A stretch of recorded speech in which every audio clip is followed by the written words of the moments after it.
ब्रह्ममुरारिसुरार्चितलिङ्गं निर्मलभासितशोभितलिङ्गम् जन्मज दुःखविनाशकलिङ्गं तत्प्रणमामि सदा शिवलिङ्गम् देवमुनिप्रवरार्चितलिङ्गं कामदहन करुणाकरलिङ्गम् रावणदर्पविनाशकलिङ्गं तत्प्रणमामि सदा शिवलिङ्गम्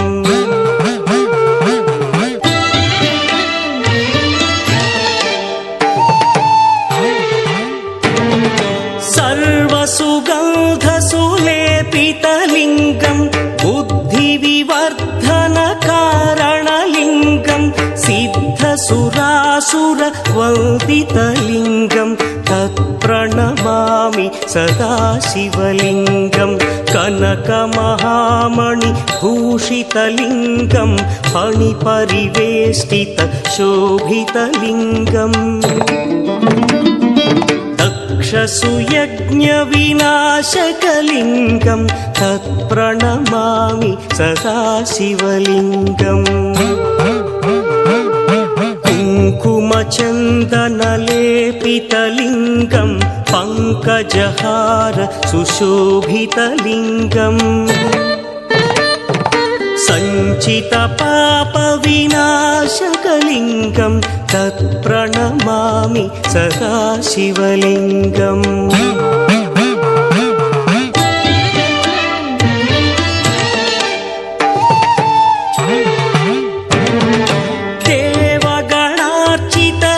देवगणार्चितसेवितलिङ्गं भावैर्भक्तिभिरेव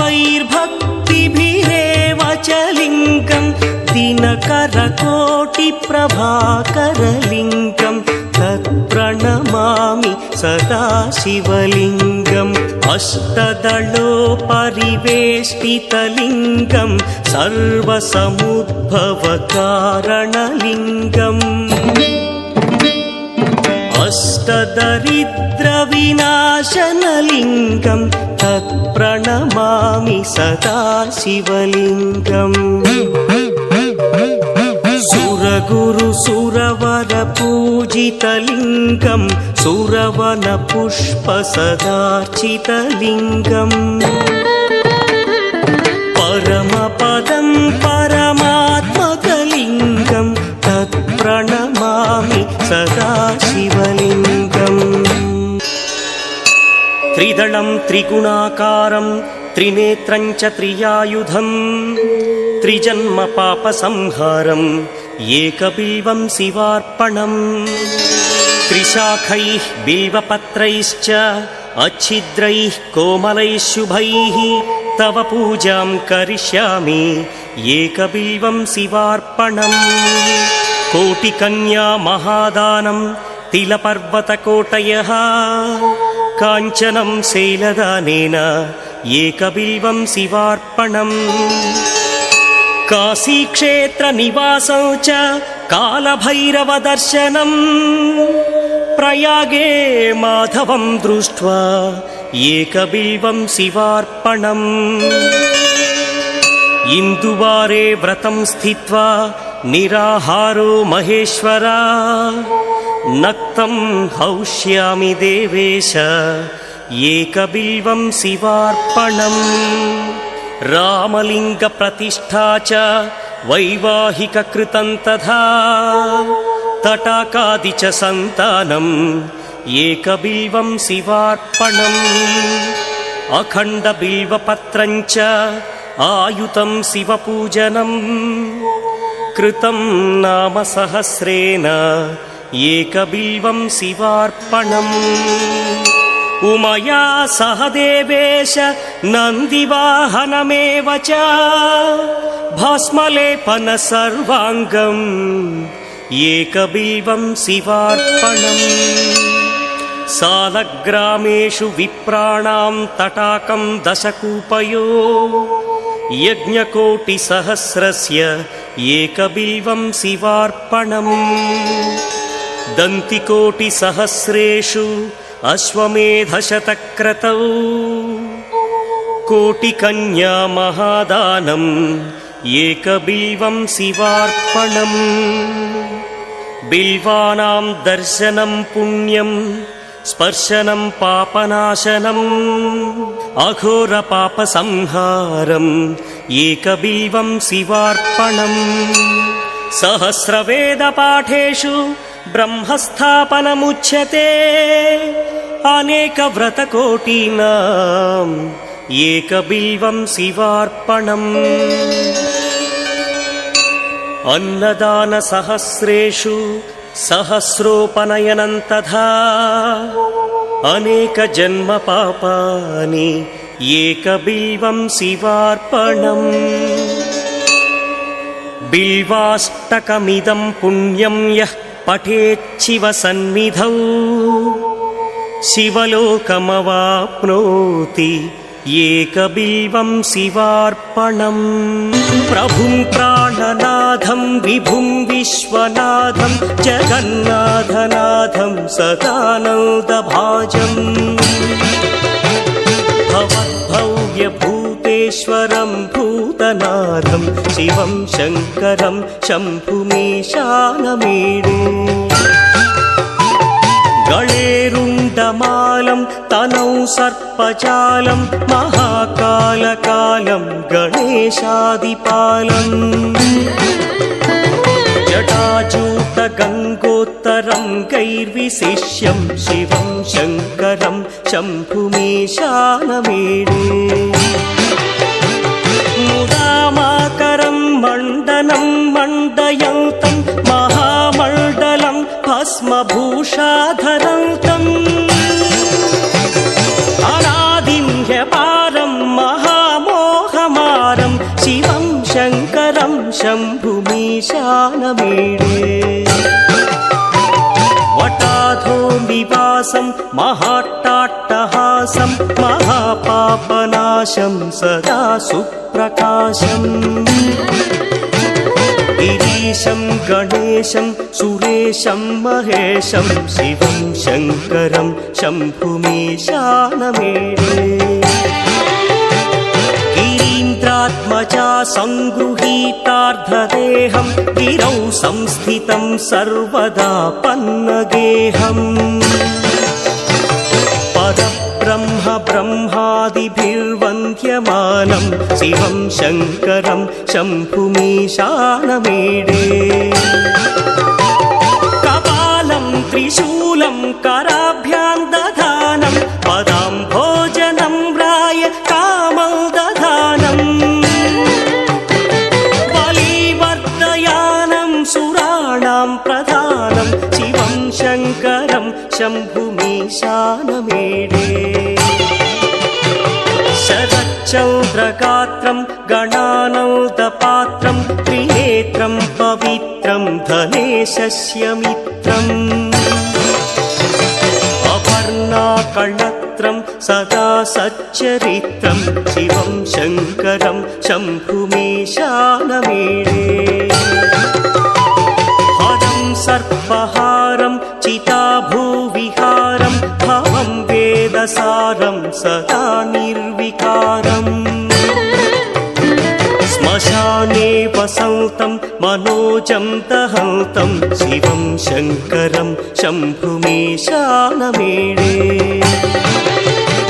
स्वयं यः प्रभाते नरशूलपाणे पठे स्तोत्ररत्नं त्विह प्राप्य रत्नम् सुपुत्रं सुधान्यं सुमित्रं कणत्रं विचित्रैः समाराध्य मोक्षं प्रयाति। ॐ निधनपतये नमः। ॐ निधनपतान्तिकाय नमः। ॐ ऊर्ध्वाय नमः। ॐ ऊर्ध्वलिङ्गाय नमः। ॐ हिरण्याय नमः। ॐ हिरण्यलिङ्गाय नमः। ॐ सुवर्णाय नमः। ॐ सुवर्णलिङ्गाय नमः। ॐ दिव्याय नमः। ॐ दिव्यलिङ्गाय नमः। ॐ भवाय नमः। ॐ भवलिङ्गाय नमः। ॐ शर्वाय नमः ॐ शर्वलिङ्गाय नमः ॐ शिवाय नमः ॐ शिवलिङ्गाय नमः ॐ ज्वलाय नमः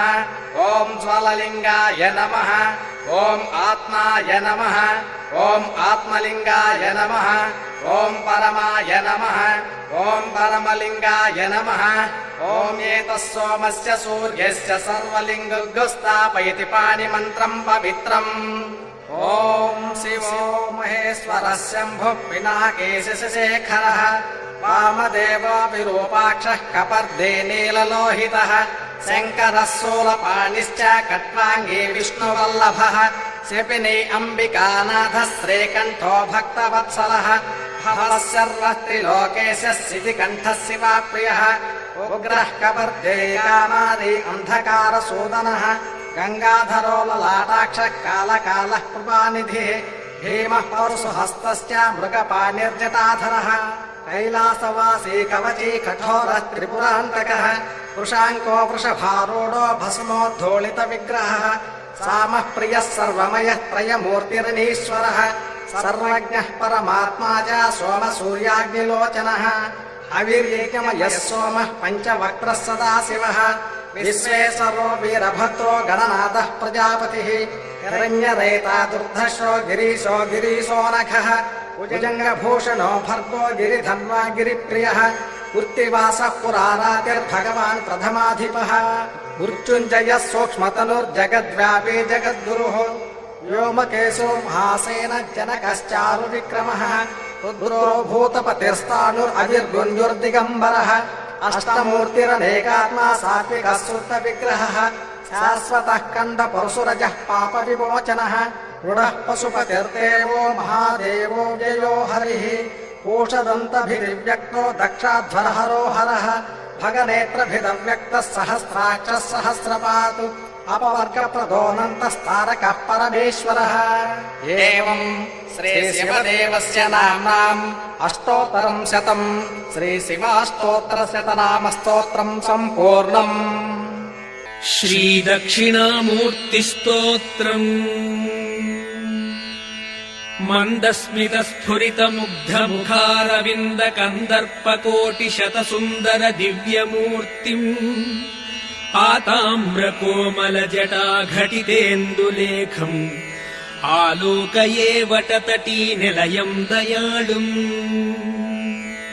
कन्दलितबोधमुद्रम् कैवल्यानन्दसंविदुन्निद्रम्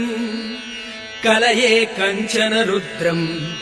करुणारसपूरपूरितसमुद्रम्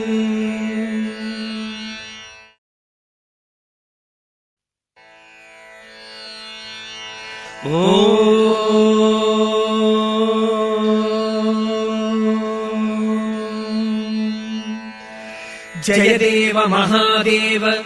जय कारुण्यविग्रह जय भूमिरुहावास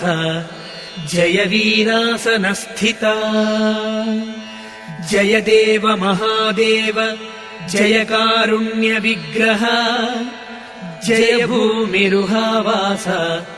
जय वीरासनस्थिता जय कुन्देन्दुपाठीर पाण्डुराङ्ग गजापते जय विज्ञानमुद्राक्ष मालावीणालसत्करा जयेतरकरन्यस्तपुस्तकास्तरजस्तमः जयापस्मारनिक्षिप्त दक्षपादसरोरुहा जय शार्दूलचर्मैकपरिधानलसत्कटे जय मन्दस्मितोदार मुखेन्दुस्फुरिताकृते जयान्ते वासिनिकरैरावृतानन्दमन्दरा जय लीलाजितानङ्ग जय मङ्गलवैभव जय तुङ्गपृथूरस्क जय सङ्गीतलोलुपा जय गङ्गाधरा सङ्ग जय शृङ्गारशेखरा जयोत्सङ्गानुषङ्गार्य जयोत्तुङ्गनगालया जयापाङ्गैकनिर्दग्धा त्रिपुरामरवल्लभा जय पिङ्गजटाजूट घटितेन्दुकरामरा जय जातु प्रपन्नार्ति प्रपाटनपटूत्तमा जय विद्योत्पलोल्लासि निशाकरपरावरा जया विद्यान्धतमस ध्वंसनोद्भासि भास्करा जय संस्कृतिकान्तार कुठारासुरसूदना जय संसार सावित्र तापतापितपादपा जय दोष विशालीढ मृतसञ्जीवनौषधा जय कर्तव्य दावाग्नि दग्धान्तरसुधाम्बुधे जयासूयार्णवामाग्रजनतारणनाविका जया हन्ताक्षिरोगाणामतिलोकसुखाञ्जना जयाशा विषवल्लीनाम् मूलमाला निकृ